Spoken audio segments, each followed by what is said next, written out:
Police को कुछ अंदरूनी लोगों के शामिल होने का भी शक है। बाबा सिद्दीकी की जानकारी हमलावरों को दी गई थी, जिससे खेरवाड़ी जंक्शन पर वक्त पर पहुंच गए थे हमलावर। सूत्रों के मुताबिक कोई अंदर का व्यक्ति बाबा सिद्दीकी और ज़ीशान के बारे में जानकारी दे रहा था। आरोपियों के पास पाए गए कुछ इन्फॉर्मेशन की वजह से पुलिस को इस बात का शक है। हमेशा अपने बेटे के कार्यालय में नहीं जाते थे बाबा सिद्दीकी। उस दिन गरबा के कार्यक्रम में हिस्सा लेने के लिए उस इलाके में पहुंचे थे और इसीलिए अचानक बेटे के कार्यालय में पहुंच गए थे बाबा सिद्दीकी। आरोपियों को लेकर मुंबई पुलिस का खुलासा, पिस्टल के साथ मिर्च स्प्रे भी लेकर आए थे आरोपी। बाबा सिद्दीकी की हत्या के बाद सलमान खान के घर की सुरक्षा बढ़ाई गई। लॉरेंस बिश्नोई गैंग का नाम आने के बाद मुंबई पुलिस अलर्ट है। भारी सुरक्षा के बीच बाबा सिद्दीकी के घर पहुंचे सलमान खान, परिवार को दी ढारस। बाबा सिद्दीकी का परिवार से मिला सलमान खान का परिवार। सोहेल खान और बहन अर्पिता ने भी बात की।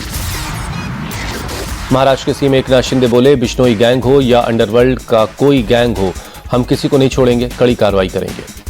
बाबा सिद्दीकी के मर्डर पर महाराष्ट्र में सियासी घमासान। उद्धव ठाकरे बोले, घटना के लिए गृह मंत्री फडणवीस जिम्मेदार हैं।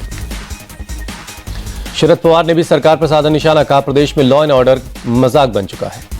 शरद गुट के नेता जितेंद्र आव्हाड का अटैक, कहा महाराष्ट्र सरकार किसी को सुरक्षित नहीं रख सकती। महाराष्ट्र नहीं देश भर के लोग डरे हुए हैं, बाबा सिद्दीकी की हत्या पर बोले अरविंद केजरीवाल। महाराष्ट्र कांग्रेस चीफ नाना पटोले बोले, शिंदे सरकार हर मोर्चे पर फेल, सत्ता पक्ष के नेता भी प्रदेश में सुरक्षित नहीं। महाराष्ट्र सरकार पर भड़के असदुद्दीन ओवैसी, कहा मुंबई में जंगल राज चल रहा है, सरेआम हत्याएं हो रही हैं।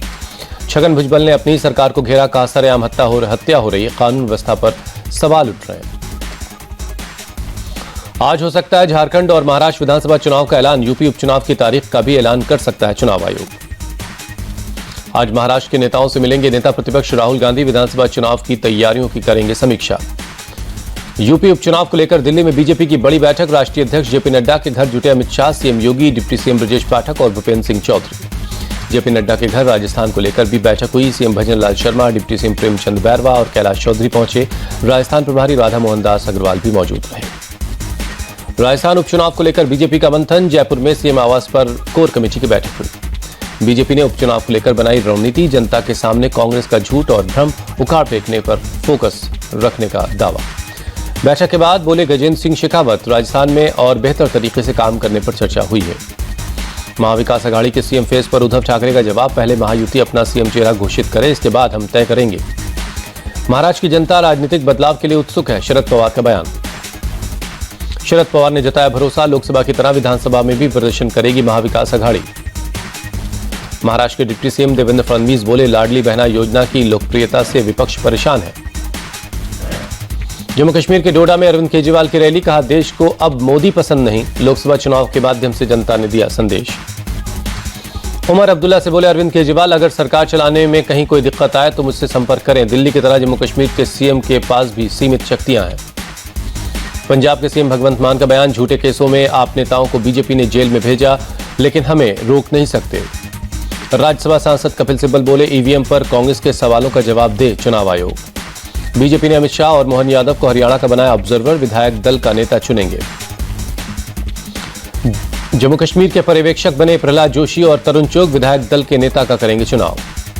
बीजेपी को आतंकवादी पार्टी बताने पर भड़के बीजेपी चीफ जेपी नड्डा, कहा खड़गे का बयान कांग्रेस की वैचारिक शून्यता को दिखाता है। जेपी नड्डा बोले, ऐसा लगता है लगातार हार से कांग्रेस का पूरा शीर्ष नेतृत्व सदमे में है। कांग्रेस सांसद इमरान मसूद का बयान वायरल, कहा भगवान श्री राम के नाम पर हमसे नफरत क्यों करते हो, राम जितने तुम्हारे हैं उतने हमारे भी हैं। पीएम मोदी ने भारत मंडपम के पीएम गतिशक्ति अनुभूति केंद्र का किया औचक दौरा। इस प्रोजेक्ट से विकसित भारत के सपने को गति मिल रही है। जम्मू कश्मीर में नई सरकार के गठन से पहले राष्ट्रपति शासन हटाने का आदेश जारी हुआ। 6 साल बाद हटा राष्ट्रपति शासन। जम्मू कश्मीर को लेकर कांग्रेस नेता पी चिदम्बरम का निशाना, कहा नई सरकार के कार्यभार संभालने से पहले एलजी ने शक्तियां अपने पास ले ली हैं, ये लोगों के फैसले के साथ मजाक है। वक्फ संशोधन बिल पर जेपीसी की आज होगी बैठक। कमेटी ने जमीयत उलमा हिंद दिल्ली वकील विष्णु शंकर जैन और अश्विनी उपाध्याय को बुलाया है।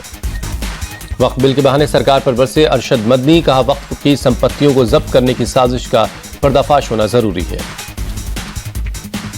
नासिक में 2 अग्निवीरों की मौत का मामला, राहुल गांधी का सरकार से सवाल, एक सैनिक की जिंदगी दूसरे सैनिक से अधिक मूल्यवान क्यों है। राहुल गांधी का सवाल, दोनों सैनिकों की जिम्मेदारियां और बलिदान समान है, तो उनकी शहादत के बाद भेदभाव क्यों। स्वाभिमान यात्रा को लेकर केंद्रीय मंत्री गिरिराज सिंह का बयान, हिंदुओं को जागरूक करना है, कुछ लोग हिंदुओं को बांटना चाहते हैं। बीजेपी सांसद विष्णु दयाल राम ने एशियन पार्लियामेंट्री असेंबली की समन्वय बैठक में लिया हिस्सा। यूएन के इंटर पार्लियामेंट्री यूनियन की बैठक में के लिए गए हैं जिनेवा। आईएमए ने केंद्रीय स्वास्थ्य मंत्री जेपी नड्डा को लिखा खत, कोलकाता में डॉक्टरों की भूख हड़ताल खत्म करने की मांग की। पश्चिम बंगाल के कल्याणी जेएनएम अस्पताल के 77 डॉक्टरों ने दी सामूहिक इस्तीफे की धमकी। कोलकाता रेप मर्डर केस में इंसाफ की मांग की। डॉक्टर्स ने सरकार को 14 अक्टूबर तक का वक्त दिया है। कहा, अनशन पर बैठे जूनियर डॉक्टर के प्रति सरकार का रवैया ठीक नहीं है। केंद्रीय मंत्री प्रहलाद जोशी बोले, ओटीटी कंटेंट को रेगुलेट करना बहुत जरूरी है, सरकार जरूरी नियम बनाएगी। छत्तीसगढ़ सरकार ने धान खरीदी के लिए बनाई कमेटी। सीएम विष्णुदेव साय बोले, समय पर धान खरीद लेंगे। दिल्ली के पर्यावरण मंत्री गोपाल राय का बयान, दशहरा सेलिब्रेशन के बाद भी हवा की गुणवत्ता और सालों की अपेक्षा बेहतर है। गोपाल राय ने बीजेपी को सलाह दी। कहा, डेटा देखें, पता चल जाएगा दिल्ली की हवा पहले से साफ हुई है। रुकी हुई दुर्गा प्रतिमाओं को दोबारा विसर्जन के लिए रवाना किया गया। महसी विधायक सुरेश्वर सिंह और जिलाधिकारी सड़कों पर उतरे। कौशाम्बी में शनिवार को हुए बवाल के बाद प्रयागराज रेंज के एडीजी और आईजी मौके पर पहुंचे, हालात का जायजा लिया। गांव में पैदल गश्त कर अधिकारियों ने लोगों से बातचीत की, सभी को सुरक्षा का भरोसा दिला। गांव में अभी पुलिस फोर्स तैनात है। तमिलनाडु के कोयम्बटूर में कल हुई भारी बारिश से जनजीवन बेहाल है। कई इलाकों में जलभराव ने लोगों की परेशानी बढ़ा दी है। मध्य प्रदेश के उज्जैन में बदला मौसम का मिजाज, कई इलाकों में बारिश हुई है। स्पेस एक्स ने एक बड़ा परीक्षण किया। अपना विशाल स्टारशिप रॉकेट लॉन्च किया, जिसमें हथियारों के साथ पैड पर वापस लौटने वाले बूस्टर को पकड़ा। T20 महिला विश्व कप में भारत की सेमीफाइनल में पहुंचने वाले की राह मुश्किल। आखिरी लीग में ऑस्ट्रेलिया से हारी टीम इंडिया। सेमीफाइनल में पहुंचने के लिए भारत की नजर पाकिस्तान और न्यूजीलैंड के मुकाबले पर भी है। न्यूजीलैंड की हार से बन सकता है भारत की टीम पहुंच सकती है सेमीफाइनल में। ऑस्ट्रेलिया की टीम ने पहले खेलते हुए 152 रनों का टारगेट दिया था। भारत की टीम 9 विकेट खोकर 142 रन ही बना पाई। भारत की तरफ से कप्तान हरमनप्रीत कौर ने 54 रनों की पारी खेली। दीप्ति शर्मा 29 और शैफाली वर्मा 20 रन जोड़ पाई। ऑस्ट्रेलिया की तरफ से सदरलैंड और सोफी को 2-2 विकेट मिला। मैगन और गार्डनर ने 1-1 विकेट लिया। ऑस्ट्रेलिया की तरफ से ग्रेस हैरिस ने 40 रनों की पारी खेली। मैकग्राथ और एलिस पेरी ने 32 रन बनाए।